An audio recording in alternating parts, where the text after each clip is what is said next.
आज की क्लास में हम लोग चर्चा करेंगे बिलियन के बारे में और आज की क्लास वहीं से स्टार्ट होगा जब हम लोग कल छोड़े थे इसको। ठीक है, तो पिछले क्लास में हम लोग सोल्यूशन के बारे में बहुत सारा फंडामेंटल तथ्य को समझे थे और यहाँ पे हम लोग कल की क्लास में आपको पढ़ाया था कंसंट्रेशन निकालने का फिजिकल मेथड क्या होता है। ठीक है, उन सारे तथ्यों को आपको बताया गया था। आज हम लोग पढ़ेंगे केमिकल मेथड और केमिकल मेथड में क्या क्या पढ़ना वाली यही टॉपिक था आपका।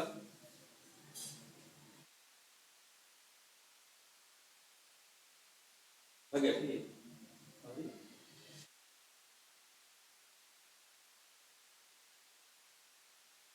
हाँ जी,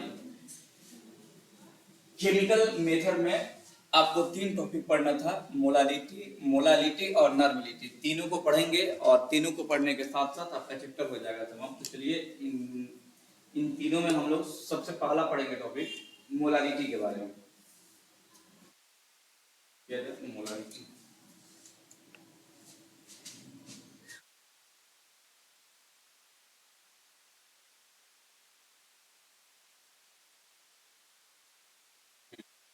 मोलालिटी इस पॉइंट को आप इस पॉइंट को पढ़ना है 11th क्लास में या 12th में पढ़ना है। ठीक है, 10th वाले लोगों को ये नहीं मिला होगा मोलालिटी। इंग्लिश में इसको मोलारिटी कहते हैं। सबसे पहले इसका डिफिनीशन देखेंगे, उसके बाद इसके फॉर्मूला की तरफ हम लोग बढ़ेंगे। डिफिनीशन क्या है इसका? कहता है कि किसी बिलियन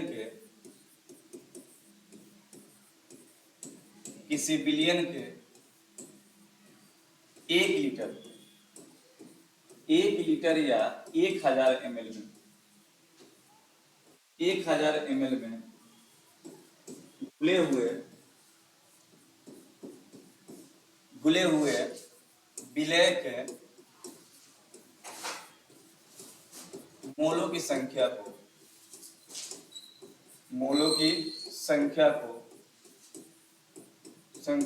मोलारिटी कहते हैं। परिभाषा बड़ा सिंपल है, परिभाषा है। हाँ, मोलारिटी कहते हैं, इसे एम से सूचित किया जाता है, कैपिटल एम जे। ठीक है, इसे कैपिटल एम से सूचित किया जाता है।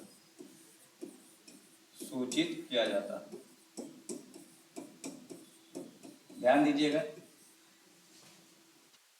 देखिए, क्लास 10 बेस पर मोल के बारे में नहीं पढ़ना है।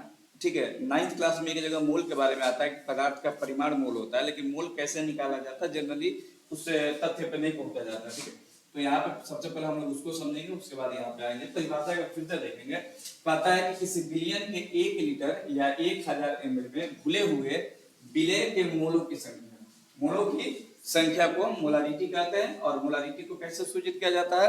एम से सूचित किया जाता है। तो एम से सूचित किया जाता है। तो देखिएगा मोलारिटी बराबर क्या होता है? मोलरता बराबर होता है विलय की मोलों की संख्या,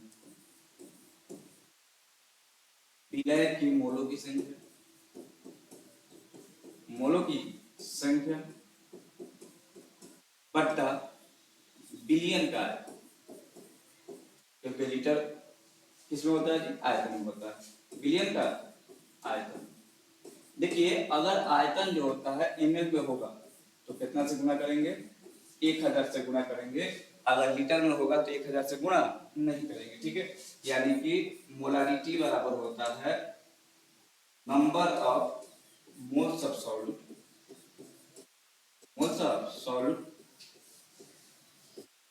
बट्टा वॉल्यूम ऑफ सॉल्यूशन। ये इंग्लिश हो गया। ठीक है, वॉल्यूम ऑफ सॉल्यूशन होता है। ठीक है, अगर ये ml में होगा, किसमें होगा जी? ml में होगा तो कितना से गुणा होगा? 1000 से गुणा होगा। ठीक है, अब यहाँ पे एक बात समझ रहा है, जब क्वेश्चन दिया रहेगा ना तो ये नहीं दिया रहता। क्या नहीं दिया रहता जी? विलय की मोलों की संख्या नहीं दिया रहता है। तो यहाँ पे हम लोग समझेंगे कि विलय की मोलों की संख्या कैसे निकालेंगे। तो देखिएगा, विलय की मोलों की संख्या का फॉर्मूला होता है, यहाँ पे 2 नंबर देखिएगा। विलय की मोलों की संख्या कैसे निकालेंगे? विलय के मोलों की संख्या।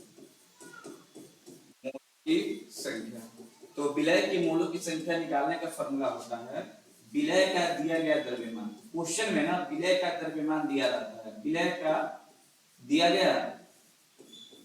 गया द्रव्यमान बटा विलय का मोलर द्रव्यमान के लिए, चाहे मोलिकुलर द्रव्यमान के लिए, ठीक है, मोलर द्रव्यमान ये आपको निकालना रहता है क्वेश्चन में। जब क्वेश्चन एक बनाएंगे तो आपको समझ में आ जाएगा, ठीक है। तो याद रखिएगा क्वेश्चन में विलय का मात्रा दिया रहता है और विलयन का मात्रा दिया रहता है, उसके बाद आपको निकालना रहता है मोलारिटी। तो मोलारिटी में सबसे पहले क्या निकालते हैं, number of moles of solute, ठीक है, ठीक है, number of moles of solute निकालते हैं। और number of moles of solute निकालने का फॉर्मूला क्या होता है, विलय का दिया गया द्रव्यमान बटा विलय का मोलर द्रव्यमान, ठीक है। ये क्या होता है अभी आपको थोड़ा, अभी फिलहाल इसको समझ लिख लेना है, जब न्यूमेरिकल बनाएंगे तो इसको क्लियर कर देंगे कि होता क्या है, ठीक है। चलिए जी, तो आगे बढ़ते हैं।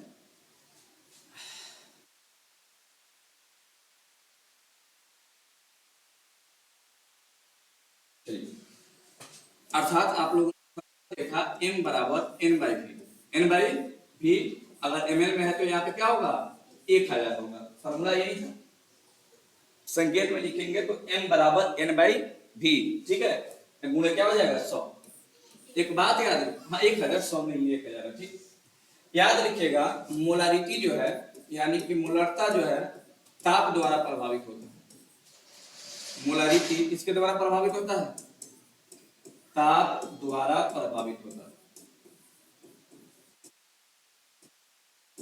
इसको एकदम याद रखना है, एग्जाम में पूछा गया भी है कि बताओ निम्न में किस पे ताप का प्रभाव पड़ता है, किस पे ताप का प्रभाव पड़ता है, मोलारिटी पर, मोलारिटी पे ताप का प्रभाव पड़ता है, ठीक है। तो याद रखिएगा मोलारिटी ताप द्वारा प्रभावित होता है। अब इसका यूनिट देखिएगा, unit of M, unit of M, M बोले तो मोलारिटी, ठीक है। फॉर्मूला क्या है ध्यान दीजिए, तो फॉर्मूला है m बराबर n by V, n by, और 1000 लिखने से कोई मतलब है नहीं क्योंकि संख्या का कोई मात्रा नहीं होता है, ठीक है। तो बताइए n क्या है, n क्या है, मोल है ना, तो मोल का मात्रा क्या होता है, मोल होता है। और ये क्या है, आयतन, आयतन का मात्रा क्या होता है, लीटर होता है, क्या होता है जी, लीटर होता है, ठीक है।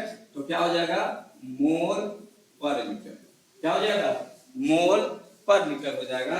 तो लिखेंगे मोल प्रति लीटर, मोल प्रति लीटर, मोलरता का क्या होता है, मात्रक, मात्रक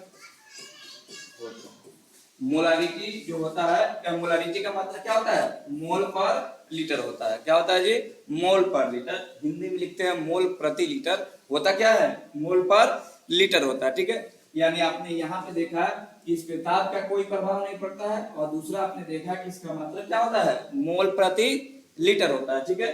तो ये दो बात आप लोग समझे। अब आइएगा इसका स्पेशल केस पढ़ेंगे। देखिए मोलारिटी का और प्रकार भी होता है, जैसे अगर हम 1 m लिखे हैं ना तो इसको बोलते हैं नॉर्मल मोलर सॉल्यूशन। क्या लिखते हैं जी, नॉर्मल, एक है तो क्या लिखेंगे नॉर्मल, और एक है तो मोलर सॉल्यूशन, मोलर सॉल्यूशन, ठीक है। अगर 1/2 रहेगा तो 1/2 को हम लोग कहेंगे सेमी, क्या कहेंगे, सेमी मोलर सॉल्यूशन, क्लियर। अगर 1/10 रहेगा तो कहेंगे सेंटी, सेंटीमोलर सॉल्यूशन, ठीक है ना, सॉरी सेंटी नहीं डेसी, क्या कहेंगे डेसी। और 1/100 रहेगा तो क्या लिखेंगे सेंटी, सेंटीमोलर सॉल्यूशन। और 1/1000 रहेगा तो क्या लिखेंगे मोलर सॉल्यूशन। कहीं कभी कभी क्या होता है ना कि क्वेश्चन में कहा देता है कि सेमी, किसी विलियन का सेमी मोलर सॉल्यूशन इतना है, यानी कि सेमी का दिया तो सेमी का मतलब होता है 1/, ठीक है, सेमी का मतलब 1/2, और डेसी का मतलब 1/10, और सेंटी का मतलब 1/100, और अंत में 1/1000, इसका मतलब क्या होता है मिली, ठीक है। तो आप लोग जानते भी हैं कि सेमी, डेसी, सेंटी, मिली आप लोग पहले से पढ़ भी रखे हैं और इसको याद रखना है, ठीक है, न्यूमेरिकल में ये काम आएगा। अब समझिएगा, अब इसका कुछ स्पेशल केस देखेंगे, स्पेशल फॉर्मूला, ठीक है, स्पेशल केस देखेंगे, समझिएगा। स्पेशल केस में मोलारिटी निकालने का, देखिए स्पेशल केस में ना हम लोग फॉर्मूला देखेंगे, ठीक है, किस प्रकार का फॉर्मूला आता है। एक तो आप लोग फॉर्मूला देख लिए थे n/v, क्या भी देखे थे जी, n/v। दूसरा फॉर्मूला देखिएगा 10 गुणे परसेंट अमाउंट गुणे स्पेसिफिक डेंसिटी बटा मोलर मास ऑफ सॉल्यूट होता है, मोलर मास। हिंदी में अगर लिखा जाए इसको तो लिखेंगे 10 गुणे प्रतिशत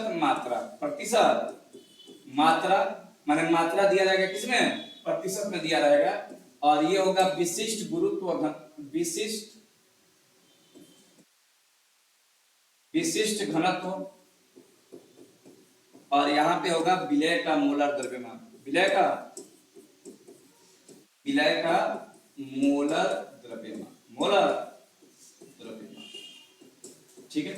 तो बताओ इसके पहले आप लोग मोलारिटी का फॉर्मूला कितना जानते थे, एक जानते थे, क्या बताया था आपको, m बराबर n/v बताया, यही बताया था नहीं, m बराबर n/v बताए थे। अगर ये ml में होगा तो यहाँ पे क्या बताए थे, 1000 बताए थे 100 नहीं 1000 होता है, क्योंकि 1 लीटर में कितना ml होता है, 1000 होता है। और दूसरा फॉर्मूला आप लोग क्या बताया गया जी, कि m बराबर 10 गुणे परसेंट अमाउंट गुणे स्पेसिफिक डेंसिटी बट्टा मोलर मास ऑफ सॉल्यूट, और हिंदी आपको यहाँ पे दिया हुआ है जी, ठीक है। हिंदी में जिस बात को समझना है वो हिंदी में देख लीजिएगा, ठीक। अब इसके बाद समझिएगा, अब इसका तीसरा रूप क्या होता है समझिए, मिटा दे इसको, घर पे जाके आप लोग इत्मीनान से लिखते रहिएगा, समय ज्यादा मिलेगा तो ज्यादा पढ़ाया जा सकेगा, ठीक है, क्योंकि समय एग्जाम में बहुत कम है। मान के चलिए 2 महीना डेट निकल जाएगा तो उसके बाद से डेट में 1 महीने का समय रहता है, ठीक, तो 2 महीने मान के चलते हैं। चलो जी, अब देखिएगा स्पेशल केस में यहाँ पे 3 नंबर टॉपिक 3 नंबर देखेंगे, डाइल्यूशन से रिलेटेड इसका फॉर्मूला क्या होता है। डाइल्यूशन का मतलब होता है तनुकरण, देखिएगा डाइल्यूशन का मतलब आप लोग पढ़े भी है 10th क्लास में, तनुकरण क्या है, एक चीज को, एक लिक्विड को जब दूसरे लिक्विड में मिलाया जाता है क्या कहलाता है, तनुकरण। लेकिन वहां पे आपका केस था एसिड और किससे, बेस से, एसिड और वाटर से था, एसिड और वाटर से।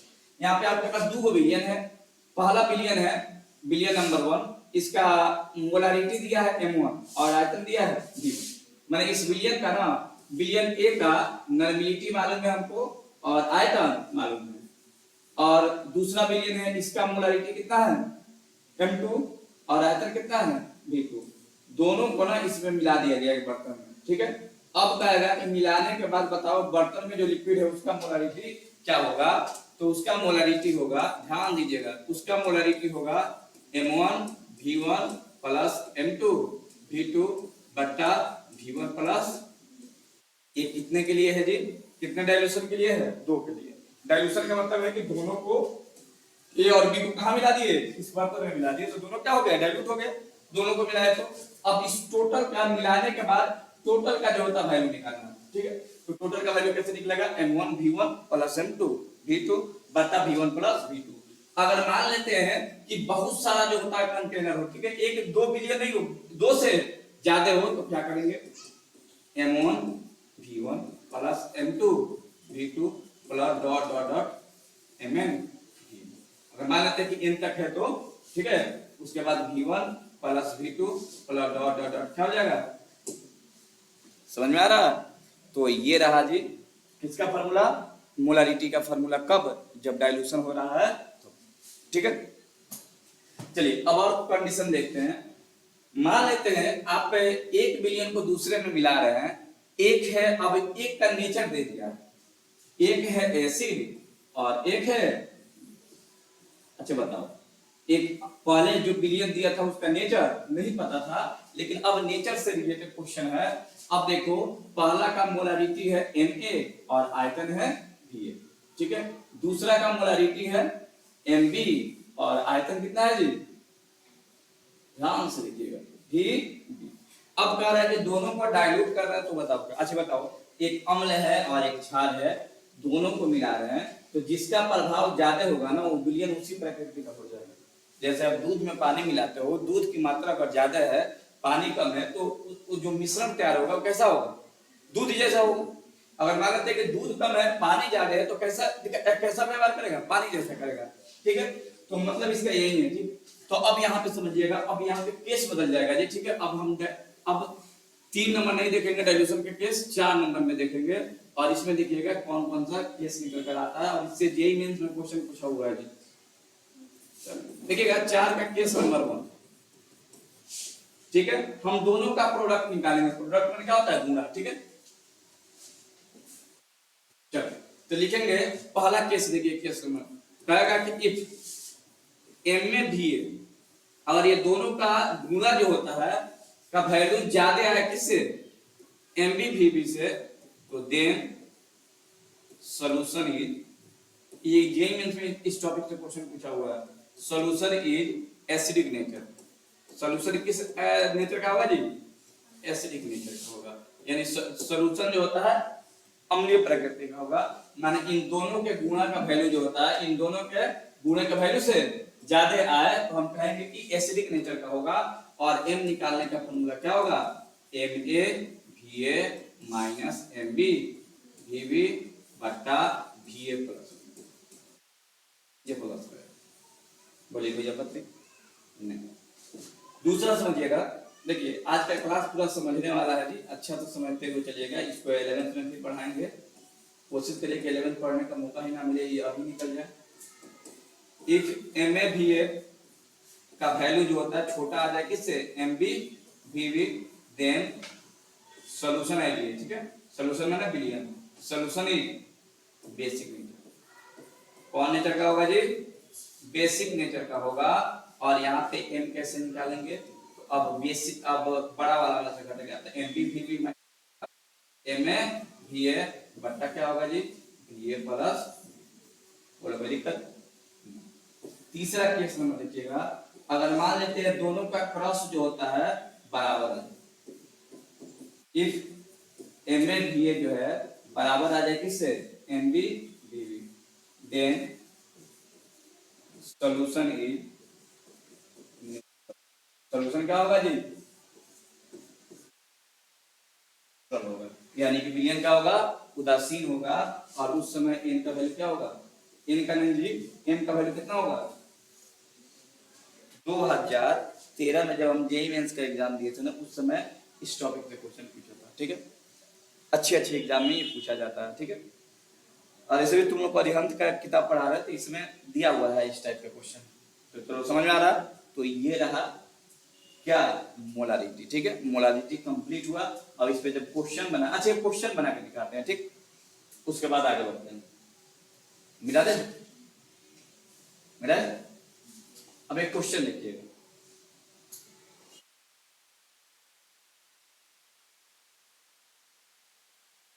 नोट कर लीजिए।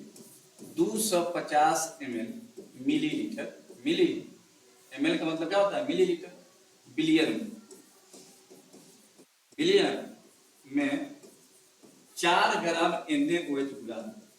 कितना घुला है जी, 4 ग्राम NaOH घुला है, घुला है। तो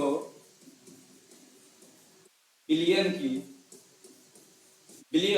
की मोलारिटी ज्ञात कर, क्या ज्ञात करता है जी, मोलारिटी। एकदम ध्यान से देखिए, इत्मीनान से। ठीक है, अब वीडियो आपको पास रहेगा ही, जितना बार मन करे उतना बार देखिए। चलो क्वेश्चन देखिएगा, कह रहा है कि बिलियन है, वॉल्यूम दिया हुआ, इंग्लिश चलेगा ना इसमें, वॉल्यूम कितना दिया है 250। ये नहीं कह रहा है कि 250 मिलीलीटर बिलियन में, यानी बिलियन का आयतन कितना है 250 लीटर है। क्या घुला हुआ है, 4 ग्राम क्या घुला है, NaOH। बताओ बिलियन में जो घुला रहता है उसको क्या कहते हैं, बताइए तो। बिलियन में जो घुला रहता है उसको क्या कहते हैं जी, विलेय कहते हैं। तो बताइए तो given mass of, given mass of विलेय को क्या कहते हैं, solute. Given mass of solute का सॉल्यूट क्या है, NaOH। कितना ग्राम दिया है। अच्छा देखिए क्वेश्चन में ना, जब आप अच्छा इसको क्या निकालना है आपको, मोलारिटी निकालना है। क्या निकालना है, मोलारिटी निकालना है, यानी कि कैपिटल एम आपको निकालना है। क्लियर? अच्छा, एक बात बताइए, फॉर्मूला, हाँ ठीक है, आपको हम बताए थे कि मोलारिटी अगर आपको निकालना होगा तो मोलारिटी निकालने का फॉर्मूला होता है N/V। बाद में वो 1000 होगा उसको हटाएंगे। N निकालने का फॉर्मूला क्या होता है? W/A गिवन मास बटा मोलर। क्या होता है जी? गिवन मास बटा मोलर। अरे लिखवाए नहीं थे number of moles of solute. Mole निकालने का फॉर्मूला क्या होता है? गिवन मास ऑफ सॉल्यूट बटा मोलर मास ऑफ सॉल्यूट, यही तो लिखवाए थे। यानी n बराबर क्या लिखवाए थे? W/M। तो देखो W दिया हुआ है क्वेश्चन में, W दिया हुआ है, तुमको m निकालना है तो यहाँ पे निकाल देते हैं। Molar mass of solute, molar mass of solute क्या है? ये NaOH है। तो निकालो, कैसे निकालो? एगो सोडियम है, एगो ऑक्सीजन है, और एगो सोडियम का द्रव्यमान कितना होता है? परमाणु द्रव्यमान 30, ऑक्सीजन का 16 और हाइड्रोजन का 1। जब सब जोड़िएगा तो 40 ग्राम प्रति मोल आएगा। ठीक है, 40 ग्राम आएगा। चूंकि मोलर मास निकालना है तो क्या होगा? बट्टा मोल होगा। ठीक है, ये भी निकल गया। अब आपको क्या निकालना है? सबसे पहले निकालना है number of moles of solute. यही ना था जी फॉर्मूला में, मोल्स ऑफ सॉल्यूट। एकदम वो बेसिक से बता रहे हैं आपको, दिक्कत यहाँ पे नहीं होना चाहिए। तो फॉर्मूला क्या था जी? Given mass of solute. इत्मीनान से पहले कॉपी में लिखिएगा थ्योरी को, और उसके बाद से किताब लेकर के क्वेश्चन बनाइएगा। मोलर मास ऑफ, एक भी ऐसा क्वेश्चन नहीं होगा ना जो आपसे नहीं बने थ्योरी पढ़ाने के बाद। और आपकी किताब में बहुत अच्छा क्वेश्चन दिया है। तो बताओ, गिवन मास कितना दिया है? 4 ग्राम। और मोलर मास कितना निकाला है? 40 ग्राम प्रति मोल। तो पहले तो ग्राम से ग्राम गलन, अब मोल ऊपर चला जाएगा, कटेगा तो 4 दहिया 40, यानी 1/10 मोल। मोल है तो मात्रक मोल ही ना आएगा जी, तो 1/10 मोल। ठीक है, एकदम कहीं भी घबराहट आपको नहीं लग रहा होगा, धीरे धीरे बना भी रहे हैं। और ऐसे भी आप लोग का स्टैंडर्ड मैट्रिक 12th वाला जाया नहीं है, इसलिए ज्यादा बढ़ा भी नहीं रहे हैं। उस सब बैठा रहता तो लगता है कभी बोरिंग हो रहा है। मोलारिटी, तो मोलारिटी का फॉर्मूला क्या होगा? N/V। N/V अभी किसने दिया है? इन ml। तो यहाँ पे क्या होगा? 1000। बोलिए होगा नहीं होगा जी? होगा। बताइए n का मान कितना है? 1/10। v का मान कितना है? 250। और ये कितना? 1000। लाइए इसको, 1/10 गुना कितना? 250 गुना 1, 25 चौका 100, कितना हुआ जी? 4/10। तो भाग लगाइएगा तो 0.4। तो मोलारिटी कितना है? मोलारिटी 0.4। यहाँ पे मात्रक क्या होगा? याद रखिएगा, मात्रक होता है, हो गया ठीक, मात्रक होता है मोल प्रति लीटर, होता है ना। तो याद रखिएगा, मात्रक को क्वेश्चन में ना कहीं भी दिया नहीं रहता है, तो ये मोल पर लीटर को ना आप क्या लिखते हैं? यहाँ पर भी कोई कंफ्यूजन नहीं है। तो आपका ये आंसर निकल कर आया 0.4 m। बताइए समझ में आया है? बन जाएगा? बहुत सुंदर। अब क्या होगा? मोलारिटी हो गया। मोलार, अच्छा बताओ, तुम लोग के लिए कितना अच्छा बात है कि तुम लोग एग्जाम के बाद ही तैयारी कर रहा है। कम से कम एग्जाम निकलना नहीं निकलना वो अलग प्रोस्पेक्टस है, ठीक है। यहाँ पे ये है कि कम से कम तुम लेवल का तो क्वेश्चन पढ़ रहे हो ना, घर पे बैठ कर समय तो नहीं जा रहा है ना, इसलिए जरूरी था। समझाए भी थे सब बच्चा को, देखिए सब समझ जाए तो फिर बात करा हो जाएगा, सब लेके पढ़ के सक्सेस हो जाएगा तो फिर दिक्कत हो जाएगा। हाँ, तब भाई जॉब कहाँ से आ गए कम होना नहीं क्या देखिए। हाँ ठीक, ये उम्र ऐसा है, मास्टर का बात छोड़ के बाकी सबका बात अच्छा लगता है। अच्छा बताइए, अगर हमको डॉक्टर का, अगर हमको बीमारी हुआ है और डॉक्टर की बात अच्छा नहीं लगे तो बीमारी ठीक होगा?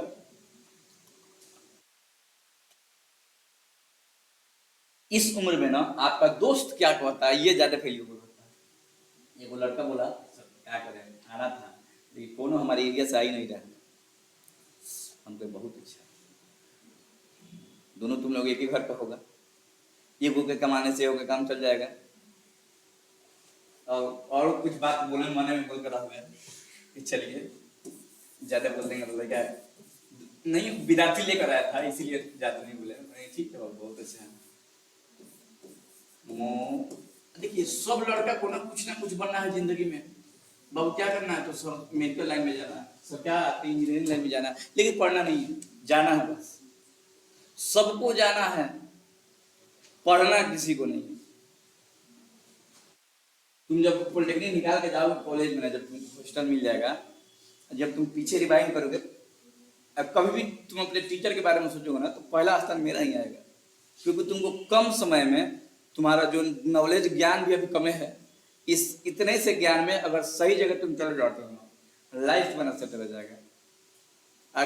बहुत सारे बच्चों का हुआ भी है, क्योंकि जॉब बहुत सारे बच्चों का हुआ है।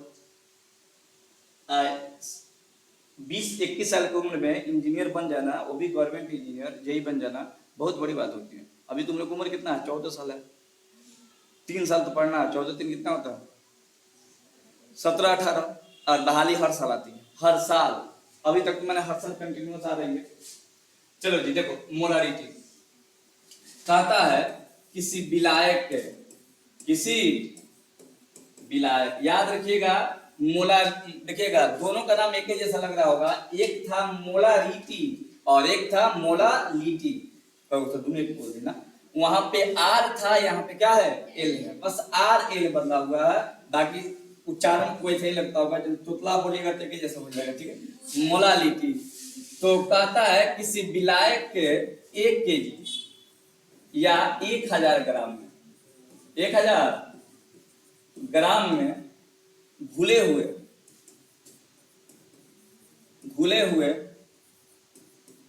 विलय के मोलों की संख्या को, मोलों की संख्या को क्या कहते हैं जी? मोलालिटी कहते हैं। मोलालिटी कहते हैं। इसे स्मॉल एम से सूचित किया जाता है। बस छोटा छोटा अंतर है दोनों में। स्मॉल एम से सूचित किया जाता है। किया, दोनों में अंतर क्या है जी? तो दोनों में अंतर ये है कि एक है कैपिटल एम और एक है स्मॉल एम, एक है आर बीच में और एक है एल। मोलालिटी देखिएगा, लेकिन डिफिनीशन में थोड़ा सा अंतर है। मोलालिटी का डिफिनीशन था किसी बिलियन के 1 लीटर में, यानी होल की बात हो रही थी। ठीक है, किसी बिलियन के 1 लीटर में। और ये क्या कह रहा है? किसी विलायक के 1 लीटर में। आप जानते हैं ना कि बिलियन जो होता है ना, 2 कंपोनेंट, 2 भाग होता है बिलियन में। एक होता है विलेय और एक होता है विलायक। ठीक है, तो यहाँ पे सॉल्वेंट की बात हो रही है। किसकी बात हो रही है? बोलो, कंफ्यूजन करो। सॉल्वेंट की बात हो रही है। क्लियर? तो किसी विलायक के, आज देखो उसमें लीटर की बात हो रही थी और इसमें किसकी बात हो रही है? माने उसमें आयतन की बात हो रही थी और इसमें किसकी बात हो रही है? द्रव्यमान की बात हो रही है। किसकी बात हो रही है जी? द्रव्यमान की बात हो रही है। और इसको कैसे सूचित करते हैं? एम से। तो बताइए फॉर्मूला यहाँ पे देखिएगा, मोललता। मोललता बराबर होता है विलय के मोलों की संख्या। ये उसमें भी था कि नहीं था? विलय के मोलों की संख्या बट्टा, उसमें क्या था? बिलियन का आयतन था। और इसमें क्या रहेगा? विलायक का आयतन। विलायक का, अरे भैया आयतन नहीं, द्रव्यमान। विलायक का, अगर ये द्रव्यमान इन ग्राम में होगा, किसमें होगा? तो कैसे गुना करेंगे? 1000 केजी में हो जाए। यानी बताओ स्मॉल एम बराबर, अगर इंग्लिश में लिखा जाए तो number of moles of solute, number of moles of solute बटा mass of solute, mass of. बाबू भाई दोनों एक ही बतिया है, वो इंग्लिश है, सॉरी हिंदी और क्या है? इंग्लिश है। अगर ये ग्राम में होगा तो यहाँ पे किससे गुना करेंगे? 1000। बोलिए कोई आपत्ति? जब 11th के केमिस्ट्री चालू करेंगे तो पहला ही चैप्टर में ही पढ़ना है। ठीक है, तब तुम लोग पॉलिटेक्निक के बाद 11th। ठीक, तो बताइए अगर इसको सिंबलाइज करें तो स्मॉल एन बराबर क्या होगा? Number of moles of solute. तो एन बट्टा मास ऑफ सॉल्वेंट, यानी कि यहाँ पे क्या देते m गुणे क्या हो जाएगा A। बोलो कोई दिक्कत है तो बताओ, ठीक है। हाँ क्वेश्चन में ये नहीं देता है, n नहीं देता है, यानी n मान क्या होता है जो number of moles of solute नहीं देता है, तो इसका फार्मूला क्या होता है given given given mass of solute बट्टा molar mass of molar mass of solute, ठीक है। अगर सिंबल के रूप में लिखे तो इसको लिखेंगे W और इसको लिखेंगे M, यानी N बराबर क्या होगा W बाई, बोलो कोई दिक्कत, बाउंस कर दूंगा, इतना धीरे धीरे पढ़ा रहे हैं। अच्छा बाउंस क्या ही करेगा, फॉर्मूला सिंपल सा आपको दिखाई दे रहा है, और फॉर्मूला के बाद एक और फॉर्मूला दिखाई दे रहा है, इसी पे छोटा सा न्यूमेरिकल बनेगा। इससे जल्दी तो इसके ज्यादा स्टैंडर्ड आपको थोड़ी पढ़ा रहे हैं, कंपटीशन माने आपको उच्च लेवल का कंपटीशन रहता है जेईई लेवल का, तो अभी मोलालिटी का और इसका डेप्थ है, ठीक है, और गहराई है। चलो तो अब फिर से समझते हैं जी, मोलालिटी बराबर क्या था। बोले नहीं थे शुरुआत में ही कि ये जो चैप्टर है ना, कल जो आधा पढ़े थे वो आपको ऐसे लगेगा कि ये 9th क्लास में पढ़े थे, इंट्रोडक्शन था, और आज का जो ये आधा है ना, ये आपको डेप्थ वाला है, पूरा आप देख रहे हैं फार्मूला से रिलेटेड है, ठीक है। तो ये देखो पूरा आपके किताब में इसी से क्वेश्चन दिया है, 3 से, मोलालिटी और नॉन-मोलालिटी। तो क्या है जी n बाई w गुना क्या 1000। अच्छा अब इसका यूनिट देख लीजिए, यूनिट ऑफ मोलार,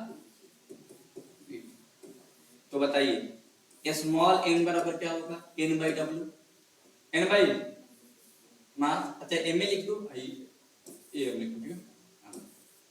तो बताओ n क्या है मोल है, तो मोल का मोल, और m क्या है मास, मास का मात्रा क्या होता है केजी, तो क्या होगा जी मोल पर केजी, क्या हो जाएगा मोल पर केजी। तो लिखेंगे मोलता का एसआई मात्रक मोल पर केजी होता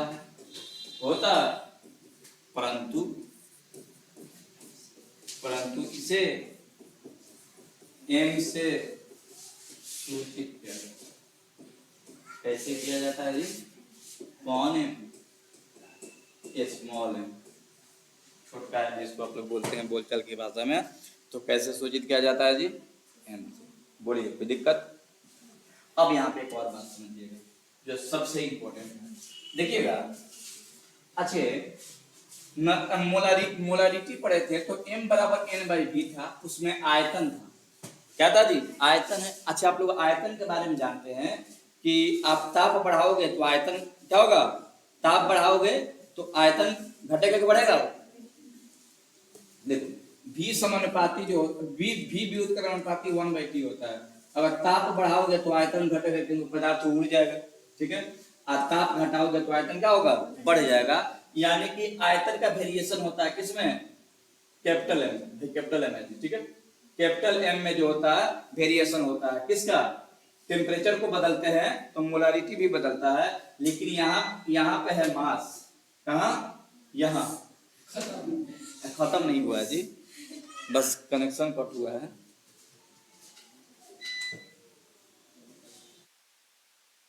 बंद हो गया, बस 2 मिनट शांति क्या करिए, वहीं से आएगा जहाँ से हम लोग छोड़ देते। हाँ तो बोल क्या रहे थे कि मोलालिटी में क्या होता है कि मोल होता है और नीचे क्या होता है मास होता है, तो द्रव्यमान पर कभी भी ताप का प्रभाव नहीं पड़ता है, इसलिए मोलालिटी जो है ना ताप से स्वतंत्र होता है, क्या होता है जी। और ये कई बार पूछा गया है कि बताइए सांद्रण का कौन ऐसा टर्म है जो ताप से स्वतंत्र होता है, कौन होता है, 2 चीज होता है, एक होता है मोल फ्रैक्शन जो कल पढ़ाए थे, नोट भी लिखे थे कि मोल फ्रैक्शन पे ताप का प्रभाव नहीं पड़ता है, और आज बता रहे हैं मोलालिटी पर जो है ताप का प्रभाव नहीं पड़ता है, बंद नहीं हो जाना जी, कहाँ पर रहा है आ जाओ।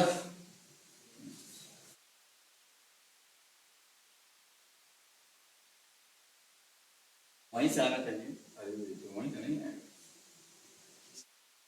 क्या गया? चंदन नहीं।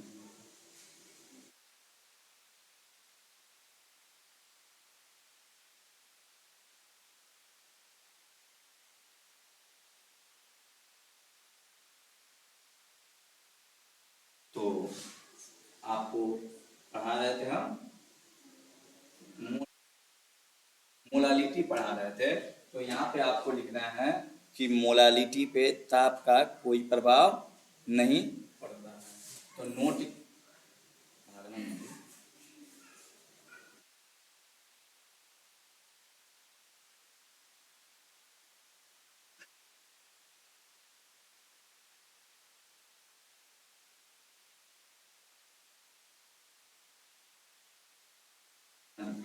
अरे चलो।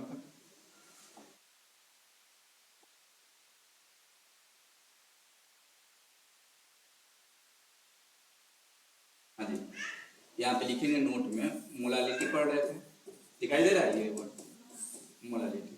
तो इसमें लिखना क्या है कि नोट में ये रहेगा, ठीक है, कि मोलालिटी पर ताप का कोई प्रभाव नहीं पड़ता है, कोई प्रभाव नहीं पड़ता है, नहीं पड़ता। एक क्वेश्चन एक बार पूछा गया था, ध्यान दीजिएगा। एक क्वेश्चन पूछा गया था कि बताइए विलयन का सांद्रण निकालने का, विलयन का सांद्रण या सांद्रता निकालने का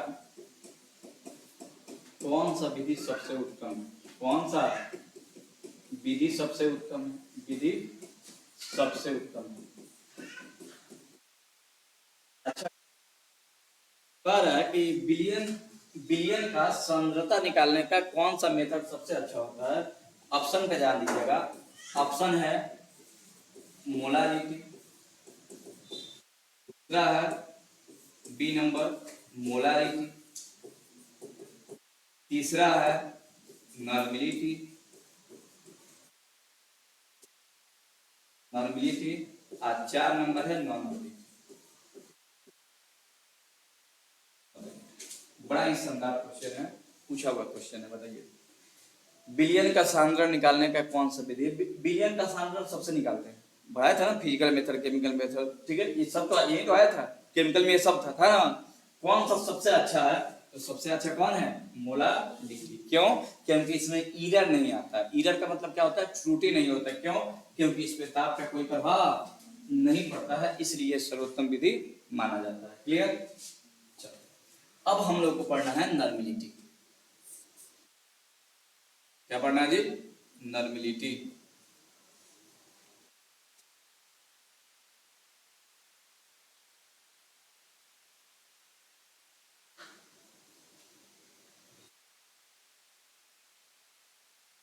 नॉर्मलिटी पढ़ना है। दो दो तो पढ़ लिए हम, तीसरा पढ़ना है। और ये तीसरा जो है ना सबसे ज्यादा समय लेता है।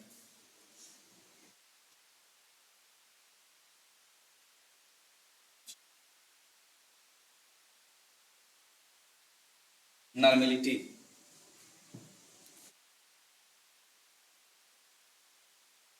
देखिए नॉर्मलिटी पढ़ना, तो देखो या तो पहले नॉर्मलिटी पढ़ लो तब इक्विवेलेंट वेट पढ़ो, या फिर पहले इक्विवेलेंट वेट पढ़ लो तब नॉर्मलिटी पढ़ो, ठीक है। क्योंकि नॉर्मलिटी बिना इक्विवेलेंट वेट का क्लियर हो ही नहीं सकता है। तो नॉर्मलिटी हेडिंग लिख दिए हैं, लेकिन इसके पहले हम लोग पढ़ेंगे क्या, इक्विवेलेंट वेट, इक्विवेलेंट, ठीक है। इक्विवेलेंट वेट यानी इसका नाम होता है समतुल्यांकी भार, समतुल्यांकी। तो इसका छोटा सा एक डिफिनेशन देखेंगे और उसके बाद हम लोग आगे बढ़ेंगे, ठीक है। तो लिखेंगे तुल्यांकी भार, समतुल्यांकी भार या तुल्यांकी भार। तुल्यांकी भार वह भार है जो जो हाइड्रोजन के 1 ग्राम, हाइड्रोजन के 1 ग्राम, ऑक्सीजन के 16 ग्राम, ऑक्सीजन के 16 ग्राम, या क्लोरीन के 35.5 ग्राम से संयोग करता है, संयोग करता है, या उसे किसी यौगिक द्वारा विस्थापित, यौगिक द्वारा विस्थापित करता है। सुनिएगा जी, इक्विवेलेंट वेट वह भार है जो हाइड्रोजन के 1 ग्राम से या ऑक्सीजन के 16 ग्राम से, कहीं कहीं 8 ग्राम भी दिया रहता है, ठीक है, 16 ग्राम से या क्लोरीन का 35.5 ग्राम से संयोग करता है, या उसे किसी यौगिक द्वारा क्या करता है, विस्थापित करता है। उसे हम लोग क्या कहते हैं, इक्विवेलेंट वेट कहते हैं। ये आपको बिल्कुल समझ में नहीं आएगा कि होता क्या है, तो आपको डिफिनीशन समझना में नहीं है, बस निकालते कैसे है ना ये जानना जरूरी है, और उसी को समझिएगा। देखिए, तो इक्विवेलेंट वेट हम एलिमेंट का निकालते हैं, इक्विवेलेंट वेट हम कंपाउंड का निकालते हैं, ठीक है। तो चलिए इसको समझेंगे, इक्विवेलेंट वेट ऑफ एलिमेंट। तो यहाँ पर हम लोग क्या निकालेंगे, इक्विवेलेंट वेट ऑफ एलिमेंट, यानी आपको निकालना है तत्व का तुल्यांकी भार, तत्व का तुल्यांकी भार या समतुल्यांकी भार, दोनों का मतलब एक ही है, ठीक है। तुल्यांकी भार निकालना है, तो समझिएगा, देखिए इक्विवेलेंट, आपको बस ये के बारे में समझ में आ जाएगा, इक्विवेलेंट वेट ऑफ एलिमेंट कैसे निकलता है। तो इक्विवेलेंट वेट ऑफ एलिमेंट निकलता है एटॉमिक मास, एटॉमिक मास बट्टा वैलेंसी, बट्टा क्या होता है, वैलेंसी। अब यहाँ पे थोड़ा सा आपको दिक्कत करेगा, और क्लास 9 में वैलेंसी अच्छा से पढ़ोगे तो समझ में आएगा, अदरवाइज दिक्कत होगा। देख रहे हो, कंपटीशन का मतलब होता है कि सब क्लास को अटैच कर रहा हूँ, सब पढ़ाई आपको याद होना चाहिए, तब जाके क्लियर होता है कंपटीशन, ठीक है। इसलिए इतना आसान नहीं होता है जितना आसान दिखता है ये किताब में। क्वेश्चन है कि सोडियम का इक्विवेलेंट वेट ज्ञात करें, इक्विवेलेंट वेट ज्ञात करें, डालेंगे कैसे, देखिए एलिमेंट कौन सा है बताओ तो, एलिमेंट कौन है, सोडियम। तो देखिए इक्विवेलेंट वेट ऑफ सोडियम, तो क्या होगा जी, एटॉमिक मास, क्या होगा, एटॉमिक मास बटा वैलेंसी।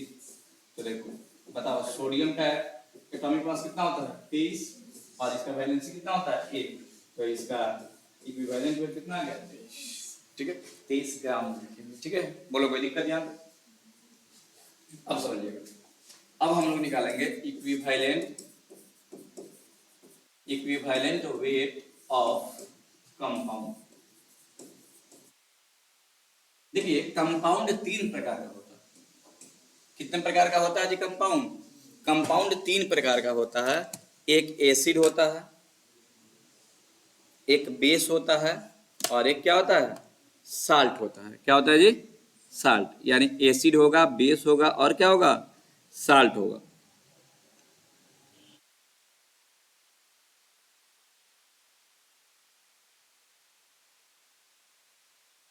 चलिए, इक्विवेलेंट तो हम लोग पहला पढ़ेंगे, इक्विवेलेंट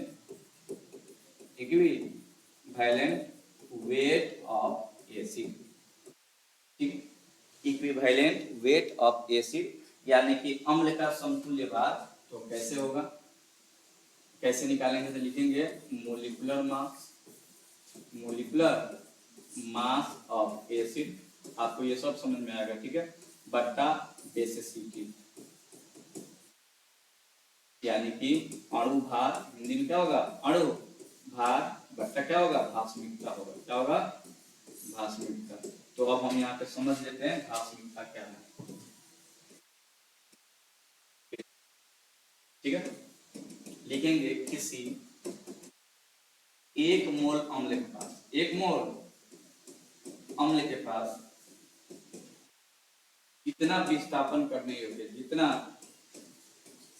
विस्थापन करने योग्य विस्थापन करने योग्य H प्लस आयन होते हैं। क्या होते हैं जी? H प्लस आयन होते हैं उसे क्या कहते हैं? बेसिसिटी कहते हैं। क्या कहते हैं? एक बार फिर से समझिएगा। कहता है कि एक मोल अम्ल के पास, कितने मोल अम्ल के पास? किसी एक मोल अम्ल के पास जितने विस्थापन करने योग्य क्या होते हैं? H प्लस आयन होते हैं, उसे क्या कहते हैं? बेसिसिटी कहते हैं।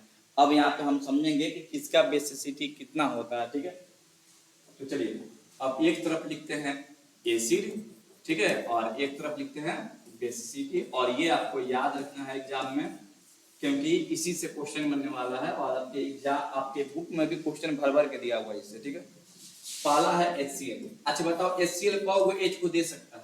एक, तो HCl का बेसिसिटी कितना होगा? ठीक है। दूसरा HNO3, ये कितना अपना H दे सकता है? एक। तीसरा H2SO4, ये कितना दे सकता है? Sulphuric acid. ठीक है, ये देखो COOH, ठीक है, ऑक्सीडेट आयन, ये कितना देगा जी?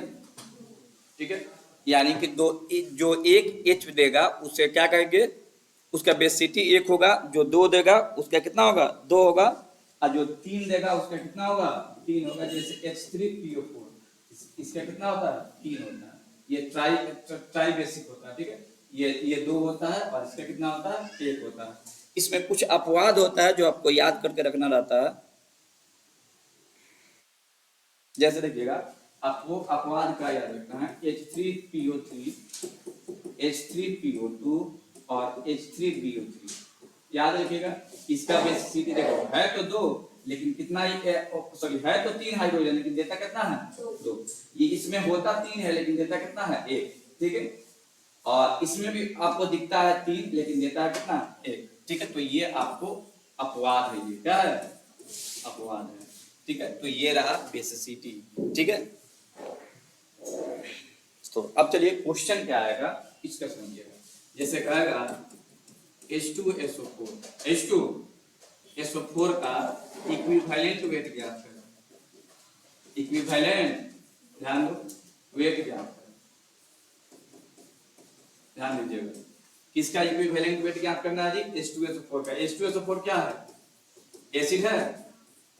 तो बताओ इसका बेसिसिटी कितना होगा? बेसिसिटी कितना होगा? 2। और इसका मोलिकुलर मास कितना होगा जी? मोलिकुलर मास 98 होगा। तो वो कैसे? तो 2 हाइड्रोजन है, 1 सल्फर है और 4 ऑक्सीजन है। तो 2 गुणे 1, सल्फर का कितना? 32, 4 का 4, ऑक्सीजन का कितना? 16।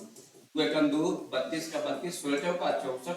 हमको ये मालूम है कि कितना आता है? 98, क्योंकि हमारा काम ही यही है। ठीक, कहो जी। अब आपको क्या बता रहा है? Equivalent weight. क्या बता रहा है जी? इक्विवेलेंट वेट ऑफ क्या? H2SO4। तो क्या होगा? मोलिकुलर मास बटा क्या होगा? बेसिसिटी। यही होता है जी, बेसिसिटी। यानी मोलिकुलर मास कितना? 98। बेसिसिटी कितना? 2 आएगा। कितना? 49। कितना आएगा जी? 49 आएगा। तो ये है एसिड का इक्विवेलेंट वेट निकालने का तरीका। जब तक ये नहीं निकलेगा तब तक नॉर्मलिटी बनेगा ही नहीं। बड़ा खतरनाक है। खतरनाक नहीं है, उसमें का जो टर्म है ना वो बड़ा एक दूसरे से जुड़ा हुआ है। अब हम क्या निकालेंगे? 2 number, equivalent weight of base. ठीक है, इक्विवेलेंट वेट ऑफ बेस निकालने का फॉर्मूला क्या होता है? इक्विवेलेंट वेट ऑफ बेस निकालने का तरीका होता है मोलिकुलर मास ऑफ बेस। अब माने इसका अणु भार निकालेंगे और उसके बाद निकालेंगे एसिडिटी। क्या निकालेंगे? एसिडिटी बोले तो अम्लीयता। क्या निकालेंगे जी? अम्लीयता।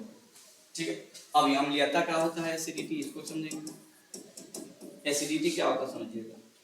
अब थोड़ा सा ये अपन तेज चल रहा है। ठीक है, लिखेंगे किसी समय है ना अभी, अभी 1 घंटा नहीं हुआ है। किसी 1 मोल क्षार के पास, किसके पास जी? क्षार के पास जितने विस्थापन करने योग्य, जितने विस्थापन करने योग्य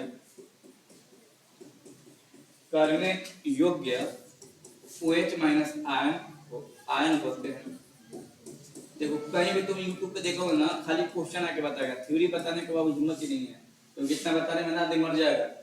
विस्थापन करने योग्य OH आयन होते हैं, क्या होता है उसे क्या कहते हैं? एसिडिटी। क्या कहते हैं जी?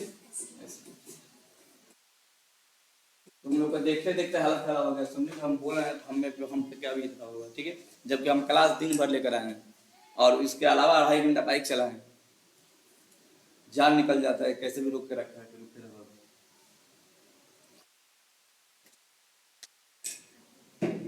देखिएगा, तो एसिडिटी किसका कितना होता है ये समझेंगे, ठीक है? तो एक तरफ लिखेंगे बेस और एक तरफ लिखेंगे एसिड। तुम लोग दिन भर रेस्ट करके क्लास आए हैं, हम दिन भर क्लास करके क्लास ले रहे हैं। और अभी क्लास कैसा है? लगातार है।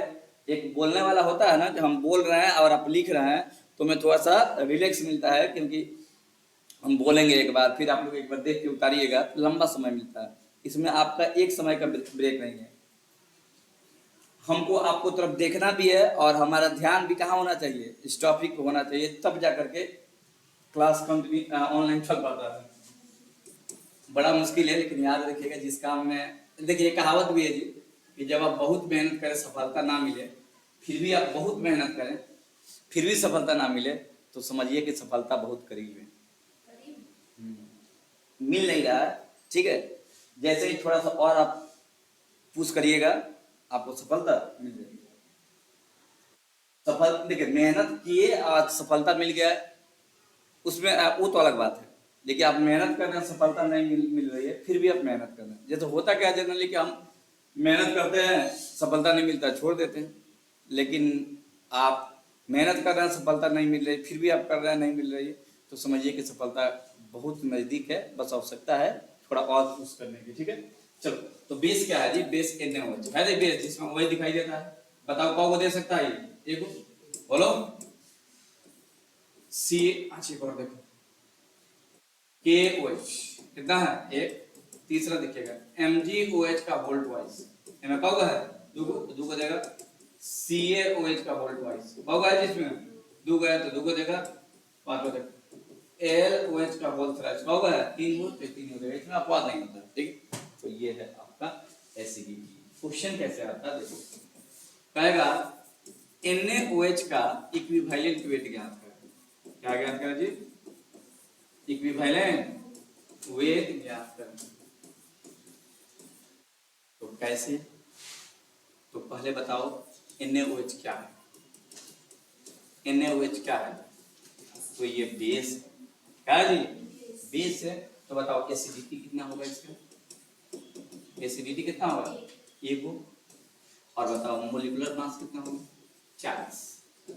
और सर आपको कैसे माने में पहले का नंबर तो यही दिए थे, वो बात याद रखें। हाँ, 23 + 16 + 1 जोड़ोगे कितना होगा? 40। अब कोई ये मत पूछना सर 23 कहाँ से लिखते हैं भाई, सोडियम का द्रव्यमान होता है, ठीक है? और ऑक्सीजन का कितना होता है? 16, और हाइड्रोजन का कितना होता है? 1, ठीक है? आपको क्या निकालना है? Equivalent weight. इक्विवेलेंट क्या होता है? मास बटा क्या होता है? एसिडिटी, ये ना होता है एसिडिटी। हम सॉल्व कर रहे हैं, बहुत अभी बहुत कुछ पढ़ना है। 1.5 घंटा का क्लास होगा ये, और 1 घंटा होने ही वाला है, आधे घंटे बाद है। तो 40 बटा क्या होगा जी? यानी कितना हो जाएगा? कितना होगा जी? 40 हो जाएगा। तो ये रहा आपका इक्विवेलेंट वेट ऑफ क्या? बेस। अब हम देखेंगे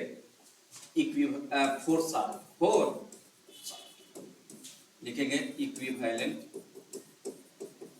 इक्विवेलेंट वेट ऑफ साल्ट। ये ना, इस पे क्वेश्चन आपके बुक में दिया है, कह रहा है कि Na2CO3 का इक्विवेलेंट वेट क्या है? नॉर्मलिटी से क्वेश्चन उसमें करके दिया हुआ है।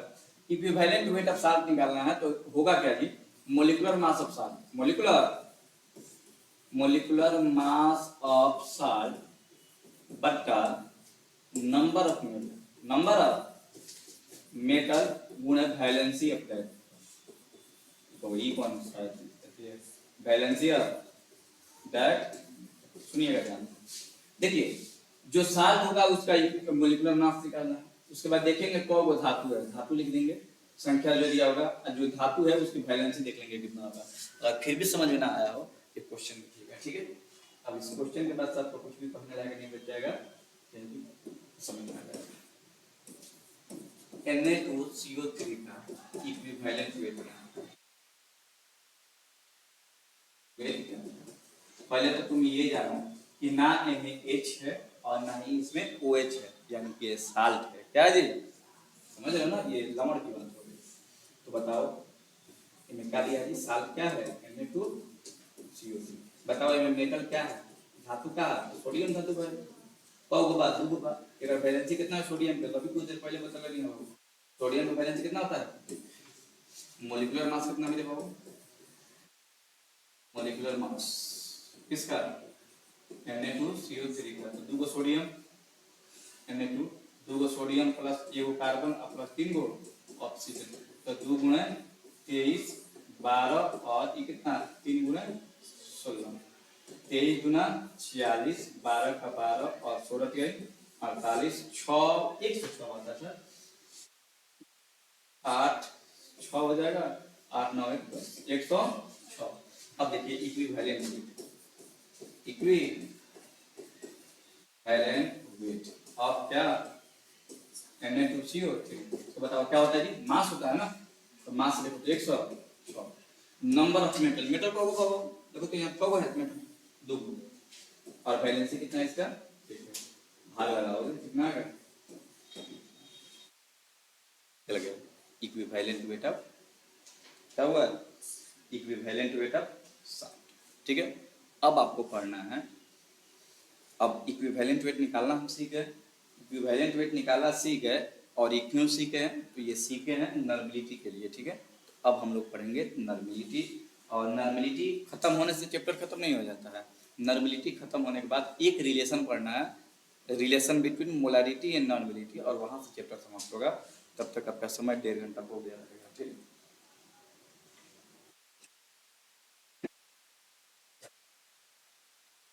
एकदम ध्यान से देखिएगा नॉर्मलिटी,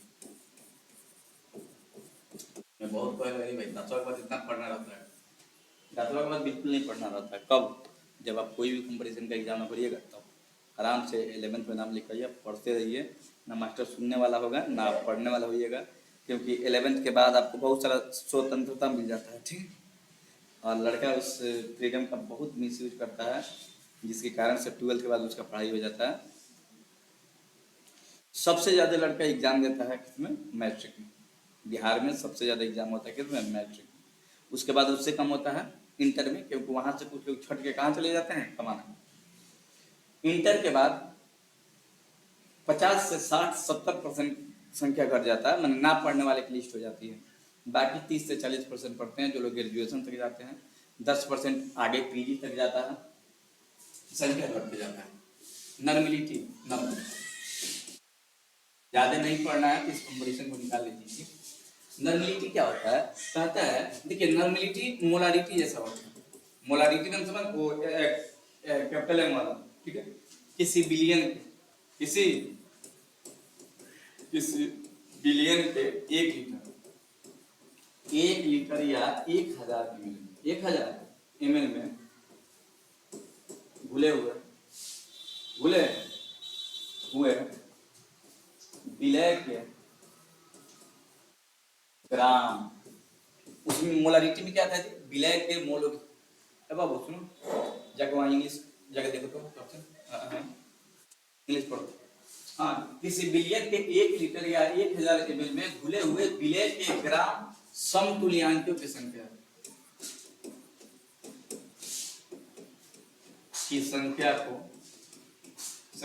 को क्या कहते हैं, नॉर्मलिटी। क्या कहते हैं बाबू, नॉर्मलिटी कहता है कि किसी बिलियन के 1 लीटर या 1000 ml में घुले हुए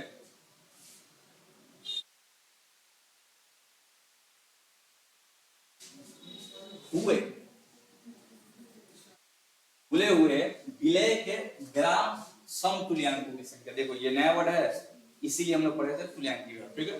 ग्राम समतुल्यांकी की संख्या को क्या कहते हैं? नॉर्मलिटी कहते हैं, यानी कि नॉर्मलता बराबर होता है। नॉर्मलता को सामान्यता भी कहते हैं, ठीक है। नॉर्मलता बराबर होता है विलय के ग्राम समतुल्यांकों की संख्या, समतुल्यांकों की संख्या बटा बिलियन का आयतन, बटा बिलियन का आयतन, बिलियन का आयतन। अगर आयतन मिली में दिया होगा तो कैसे गुना करोगे? 1000 से। इसमें भी आयतन है, यानी इसमें ताप का प्रभाव पड़ेगा कि नहीं पड़ेगा? पड़ेगा। जहां जहां आयतन है वहां वहां ताप का प्रभाव पड़ता है। और दूसरा देखो, अब ये देखो, ये क्वेश्चन में नहीं दिया जाता है विलय के ग्राम समतुल्यांकों की संख्या, समतुल्यांकों की संख्या नहीं दिया जाता है। समतुल्यांकों की संख्या कैसे निकालेंगे? तो लिखेंगे विलय का दिया गया द्रव्यमान, विलय का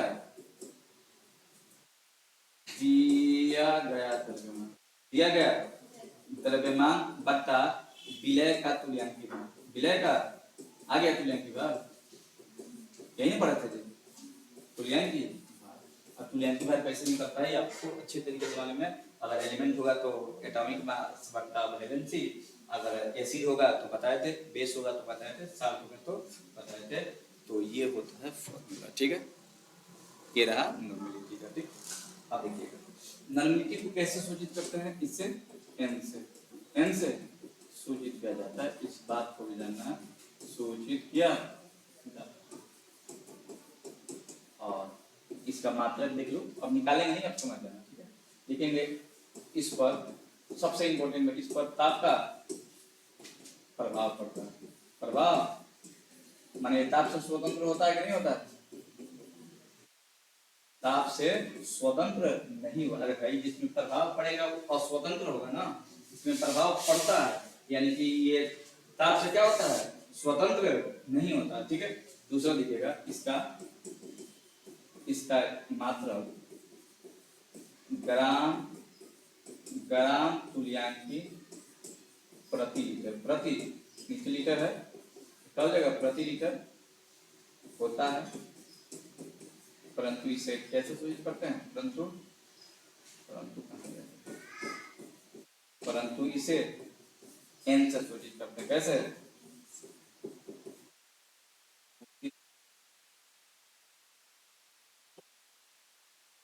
ठीक, ये है नॉर्मलिटी, ठीक।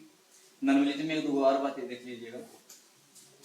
एक n रहेगा तो क्या कहेंगे? Normal molar solution, normal molar solution. 1/2 रहेगा तो सेंटी, सॉरी इसको क्या बोलते हैं? सेमी बोलते हैं ना, semi normal solution, normal solution.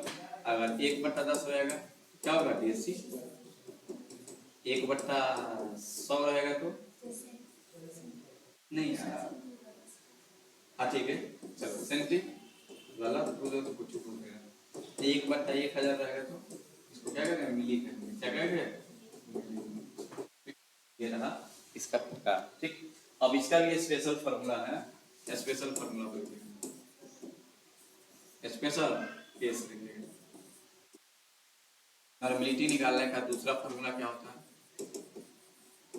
10 गुणे परसेंट अमाउंट, परसेंट मिला था मोलारिटी में, 10 गुणे परसेंट अमाउंट गुणे स्पेसिफिक डेंसिटी, स्पेसिफिक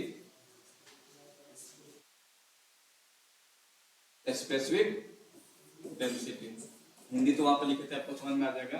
बता उसमें क्या? मोलर मास, ठीक है। इसमें क्या होगा? Equivalent weight of solvent,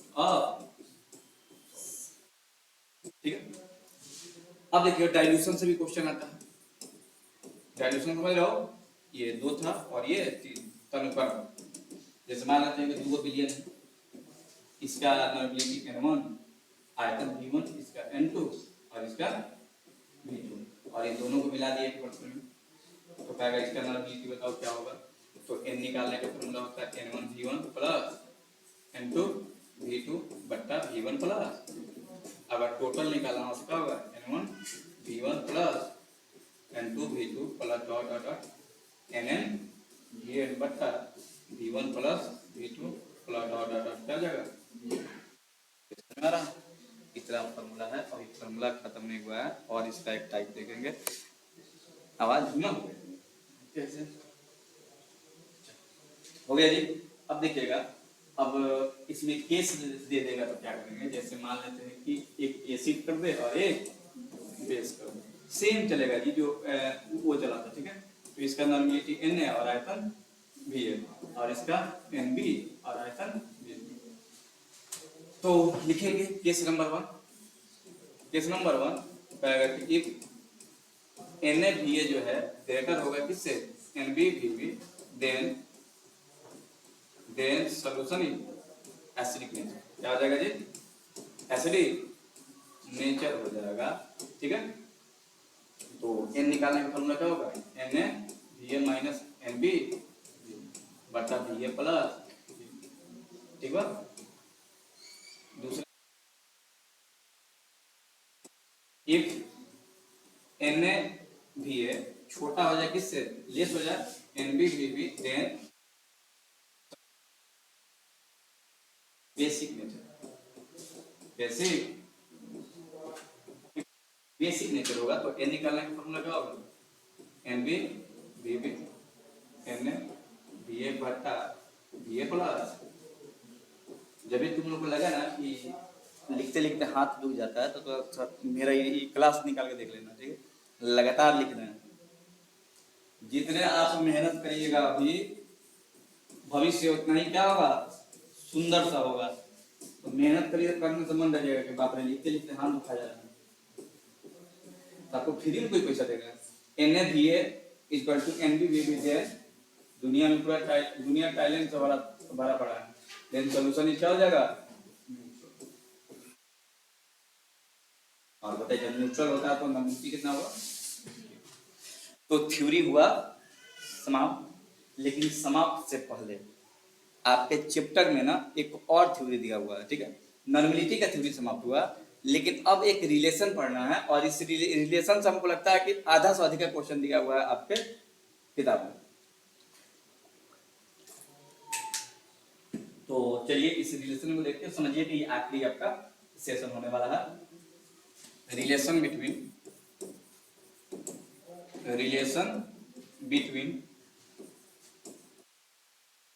normality and molarity की बात हो रही है। हाँ, एक और बात लिखे थे साहब कि नॉर्मलिटी पे ताप का प्रभाव पड़ता है, किस पे नहीं पड़ता है जी, तो मोललता पर और किस पर, मोल फ्रैक्शन पर, यही ना जी। अब यहाँ पे ये समझिएगा, relation between normality and molarity, इसका हिंदी होगा नॉर्मलता और मोलरता पर, मोलरता का क्या संबंध, ठीक है। पहला देखेंगे 4 एसिड, क्या देखेंगे, 4 एसिड, छोटा छोटा फॉर्मूला है। एसिड के लिए नॉर्मलिटी निकालने का फॉर्मूला होता है नॉर्मलिटी बराबर मोलारिटी गुणे बेसिसिटी। बोलो हिंदी लिखी भी हो जाए, n बराबर क्या होगा, पहला फॉर्मूला n बराबर m गुणे बेसिसिटी। m बोले तो क्या होता है m बराबर, अरे मोलारिटी यार, तो m अगर निकालना होगा तो क्या होगा, n बटा बेसिसिटी, n बटा बेसिसिटी। तो सब बुझा नहीं रहा है तो कैसे आएगा। इसके बाद जस्ट हम देखेंगे 4 बेस, 4 बेस, बेस में क्या होता है, नॉर्मलिटी निकालने का फॉर्मूला होता है m गुणे एसिडिटी, m गुणे एसिडिटी। तो बताइए ये पहला फॉर्मूला है। दूसरा क्या होगा, अगर हमको m निकालना है, कैपिटल है ना जी, तो n बटा क्या हो जाएगा, तीसरा 4 नॉर्मलिटी निकालने का फॉर्मूला क्या होता है, देखिएगा।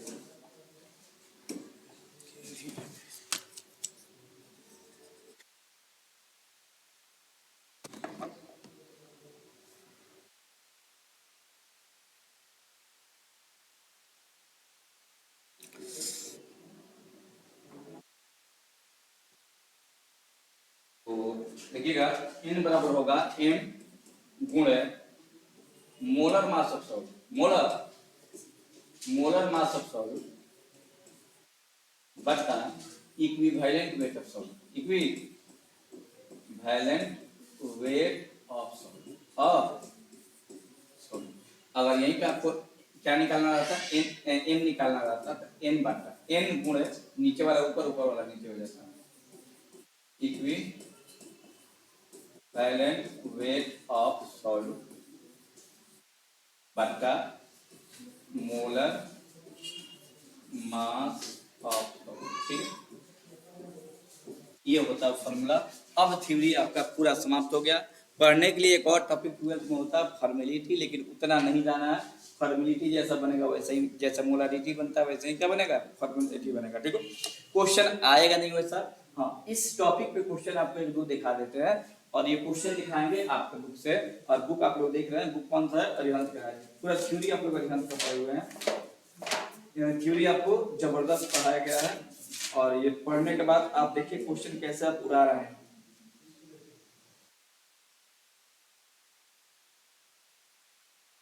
चलो क्वेश्चन है कि 100 मिली में 4 ग्राम NaOH खुला हुआ है, तो बिलियन का नॉलेबिलिटी बताइए।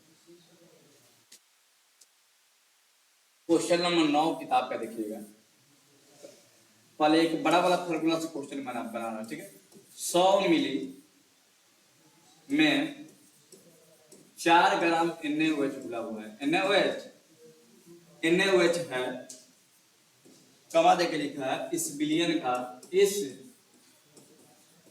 बिलियन का नॉर्मलिटी निकालें। क्या निकालिए जी, नॉर्मलिटी निकालें। बात मत कीजिए, देखिए क्वेश्चन कितना बड़ा बनेगा। 0.1 B number option, 1.0 C number option, 4.0 और डी नंबर ऑप्शन कितना है जी, 0.4। नॉर्मलिटी निकालना है। क्या निकालना है जी, नॉर्मलिटी। देखो लॉन्ग वाला क्वेश्चन से ये बनेगा, क्योंकि यहाँ पर लॉन्ग की बात हो रही है। देखो बताओ बिलियन वॉल्यूम कितना दिया है, बिलियन 100 मिलीलीटर, ये ना जी, वॉल्यूम कितना दिया है 100। अच्छा बताओ सॉल्यूट का मास कितना दिया है, given mass of solute, given mass of solute दिखाई दे रहा है, जो गिवन मास ऑफ सॉल्यूट कितना है 4, ठीक है। और इसमें क्या है सॉल्यूट Na, तो क्या इसका मोलर मास निकाल लें, मोलर मास ऑफ सॉल्यूट और सॉल्यूट। तो मोलर मास निकालेंगे तो सोडियम एगो है, एगो ऑक्सीजन है और एगो हाइड्रोजन है, इन सबको निकालेंगे तो कितना ग्राम आएगा 40। इसके पहले निकाल देते हैं। अच्छा बताइए इसका इक्विवेलेंट वेट निकाल लेते हैं। इक्विवेलेंट वेट ऑफ क्या जी Na, तो क्या होगा, क्षार है ना, तो बताओ मास होगा, मास बटा एसिडिटी होगा, ध्यान से देखिएगा। तो ये 40 और बताओ तो NaOH में OH निकल सकता है, क्यों निकल सकता है ना, एक कितना हो जाएगा 40 ग्राम, हो गया क्या होगा। अब ये भी एक निकाल लेते हैं, number of gram equivalent, gram equivalent of solute. तो क्या फार्मूला लिखवाए थे, गिवन मास बटा इक्विवेलेंट वेट, ये लिखवाए थे जी, बोलो गिवन मास बटा इक्विवेलेंट वेट, इक्विवेलेंट वेट। तो बताओ गिवन मास कितना है, हाँ देखो 4 ग्राम और इक्विवेलेंट वेट कितना है 40, कटाओगे कितना होगा 1/10, 1/10 निकल गया, बस सब बहुत हो गया। नॉर्मलिटी निकालना है, तो नॉर्मलिटी क्या होता है, नंबर ऑफ ग्राम इक्विवेलेंट बटा क्या होगा जी, वॉल्यूम ml में है तो क्या होगा ये, ठीक है।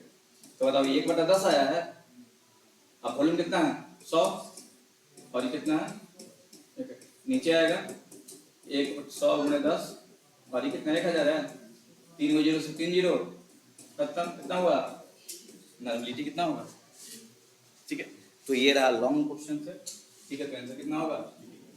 अब शॉर्ट क्वेश्चन जो आप पढ़े हैं रिलेशन, उससे क्वेश्चन देख लीजिएगा और क्लास को करेंगे समाप्त। तो क्वेश्चन और आपको दिखाएंगे और क्वेश्चन को करेंगे समाप्त। क्वेश्चन तो ऐसे दिखाना चाहिए 3 है हमको, थोड़ा शानदार क्वेश्चन है। देखिए एक यहाँ पे आपको नोट बता रहे हैं, याद रखिए, अच्छा लास्ट में बताएंगे, क्लास खत्म होने से पहले बोलिएगा नोट के लिए। क्वेश्चन देखिएगा, क्वेश्चन है 2m सल्फ्यूरिक अम्ल का नॉर्मेलिटी निकालिए। क्वेश्चन नंबर 13 है, क्वेश्चन नंबर 13 कह रहा है कि 2m H2SO4 का क्या निकालिए, नॉर्मेलिटी निकाले। क्या निकाला जी, नॉर्मेलिटी निकाले। अभी पढ़े हैं जी, एक क्वेश्चन में नॉर्मेलिटी भी दिया है और मोलारिटी भी दिया है। ऑप्शन देखो क्या दिया। एक क्वेश्चन को ना तुम देख के बना सकते हो, देख का मतलब सब तो देखिए के बनाना है, मतलब कि बिना बनाए तुम इसका आंसर बता सकते हो।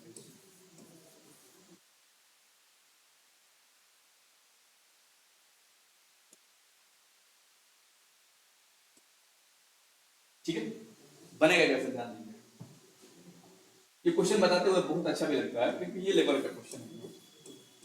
अच्छा बताओ ये है क्या, एसिड की बेस, इतना तो पहचान में आना चाहिए भाई, बोर्ड के एग्जाम देकर आ रहे हो।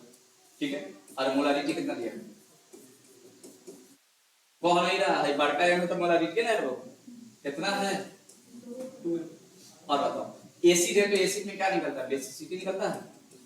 बोलो H2SO4 का बेसिसिटी कितना होता है, 2 बताया था बेसिसिटी 2, क्या निकालना है, नॉन। तो बताओ तो क्या होता है नॉन, n गुणा होता है, तो बता देना n कितना है 2 और बेसिसिटी कितना है 2, 2 दूना 4, आंसर क्या होगा, समझ में आ रहा है। ये कमाल का क्वेश्चन है, ठीक है, और ये आपके एग्जाम में आएगा भी। और भी देखिए क्वेश्चन नंबर 14 कह रहा है, अच्छा चलो क्वेश्चन नंबर 12 ही देखो, ठीक है। कह रहा है कि H3PO4 के 1m बिलियन, 1m बड़का m की बात हो रही है, 1m बिलियन का नॉर्मेलिटी निकाले, बन जाएगा। कितना होगा, 3 होगा, क्योंकि नॉर्मेलिटी निकालेंगे तो m गुणा बेसिसिटी होता है, तो इसका बेसिसिटी कितना आएगा 3, और ये कितना है 1, तो 3 का बन गया। ये देखो 16 नंबर क्वेश्चन, बड़ा शानदार क्वेश्चन, 0.2m Na2CO3 का मोलारिटी निकालिए। क्या निकालिए, मोलारिटी कैसे निकलेगा, तो अभी आपको बताया था कि ये साल्ट है, क्या है जी, साल्ट का मोलारिटी निकालने का फॉर्मूला क्या था, m बराबर n गुणे इक्विवेलेंट वेट, ये ना था जी, इक्विवेलेंट वेट बटा मोलिकुलर मास, ये मोलर मास, मोलर किसका NaOH का, Na ये भी किसका Na, तो थ्योरी बता दिया तो क्वेश्चन तो भाग ही सकते हैं, ठीक है। हाँ n कितना है 0.2, इक्विवेलेंट वेट NaOH का निकालिएगा तो एक किसी क्वेश्चन में निकाले थे NaOH का, इसके पहले वाले में कितना आ रहा था 40, कितना आ रहा था जी, और इसका इक्विवेलेंट वेट का, इसका मॉलिक्यूलर मास भी कितना हुआ 40, खत्म हो गया, आंसर कितना हुआ 0. बोलिए समझ में आ रहा है, ठीक है। ये क्वेश्चन बड़ा पूछता है, यही जो नोट में लिखवाने वाले हैं कि शुद्ध जल का मोलारिटी कितना होता है। देखिए ये 12th में निकाल के बताया जाता है कि कितना होता है, डायरेक्ट देख लो, याद रखिएगा, शुद्ध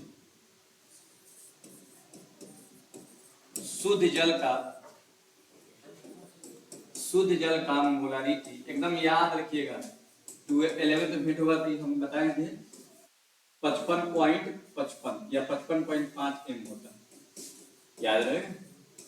शुद्ध जल का मोलारिटी कितना होता है 55.5 कहिए, 55.55 होता है, तो 55 की जगह पे आप 55.6 भी बोल सकते हैं, ठीक है। 55 कटाना रहता है, 100 में 11 से भाग देना रहता है, ठीक है। तो बताइए ये सब समझ में आ रहा है, ठीक है। तो इसी के साथ आपका चैप्टर का थ्योरी होता है समाप्त, ठीक। आपको करना क्या है, देखिए ये आपके लिए थोड़ा सा कठिन चैप्टर है, कठिन चैप्टर इसलिए है क्योंकि इसको आप लोग मैट्रिक में नहीं पढ़े हैं, तो याद रखिएगा पहले हर चीज कठिन ही होता है। जितना इस बार पॉलिटेक्निक पढ़ने लड़की गई हुई है, फर्स्ट सेमेस्टर में सबको दिक्कत हुआ, लेकिन सेकंड में किसी को दिक्कत नहीं हो रहा। तो दिक्कत जहाँ होता है पढ़ने के बाद दिक्कत खत्म भी हो जाता है, तो घर पे जाइए 7 बजे आपको ये क्लास दिखाई देगा, आराम से बैठिए और इसको बनाइए। इस वीडियो में इतना ही, कल हम लोग इसका सलूशन करेंगे पूरे चैप्टर का, ठीक है। चलिए।